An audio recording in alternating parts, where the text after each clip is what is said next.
Let's go to Bali! So this is our second day in Bali and literal muntik nang bumigay ang puso ko sa second day namin na ito. 8 AM ang call time namin today and 7:30 pa lang nasa lobby na ng hotel si Bagus. And syempre 7 AM pa lang ready na ako. Syempre nasa travel tayo kaya on time tayo. Approximately 45 minutes yung travel time from our hotel to Waterfall Taganuan Village. And since we had Bagus as our tour guide, hindi nahasal sa amin yung transportation at ang aming itinerary. Siya na rin yung tumulong sa amin para bumili ng mga entrance ticket para sa mga tourist spot na pupuntahan namin. And for Taganuan Waterfall entrance fee, nagbayad kami ng 20,000 Indonesian rupiah. Pagdating pa lang namin sa place, na-amaze na kagad ako dun sa waterfalls. And syempre, pag nature love natin yan. Yun nga lang, hindi ako prepared na may slight hiking pa lang magaganap. Pero andun na tayo, syempre, tutuloy na tayo, diba? Nung papunta sa waterfalls, puro pababa naman yung hagdan, so carry ko yun. And syempre, excited ako makapunta dun sa waterfalls kasi ang ganda niya talaga sa malayo. So what more kapag ka nasa malapitan na, diba? And nung marating namin yung waterfalls, grabe, sobrang saya ng puso ko dyan. Wala nga lang ako dalang panligo, pero gusto ko talaga maligo.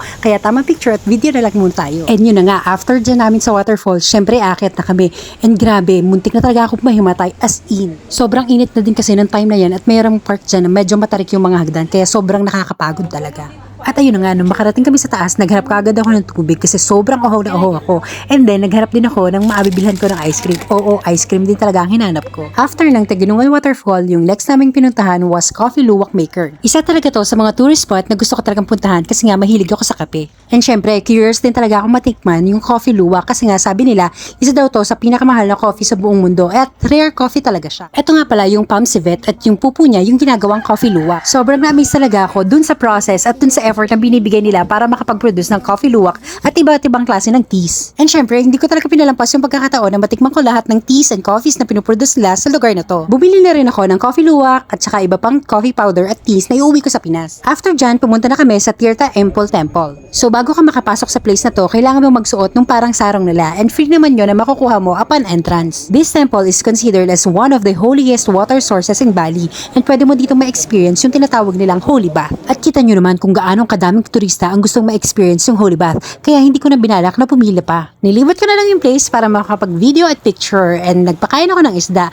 At nung napagod na ako magpakain ng isda, pinamigay ko na yung pagkain ng isda para sila na magtuloy. And then hinanap ko na yung exit. And then dun sa exit, may makikita kang market na madadaanan mo bago ka makadating ng parking. Tapos dun ako bumili ng mga rattan bags. Kung gusto nyo bumili ng mga rattan bags, dito kayo bumili kasi ang mura ng tinda nila dito. After dito, dumuretso kami sa Ubud Market. But since nakapamili lang ako ng mga rattan bags, so tamang picture at video na lang kami dito habang iniintay ulit si Bagus. Tapos sabi ko sa kaibigan ko, video mo nga ako habang tumatawid ako ng daan pero wag ka susunod kasi babalik pa ako kaya i-video mo ulit ako. So ganoon talaga, supportive ang aking friend kaya sinunod naman niya ang pag-video sa akin, o diba? Then nag-lunch na kami and dun kami dinala ni Bagus sa Warung Decoy. Napakaganda at napakaaliwalas ng ambience ng restaurant na ito. And bukod doon, napakababait ng staff nila and kung tatanong nyo naman yung presyo ng pagkain, hindi naman siya ganun kamahalan, pero masasarap talaga. So for my food, ang in-order ko ay yung pancit na may scrambled egg and then satay.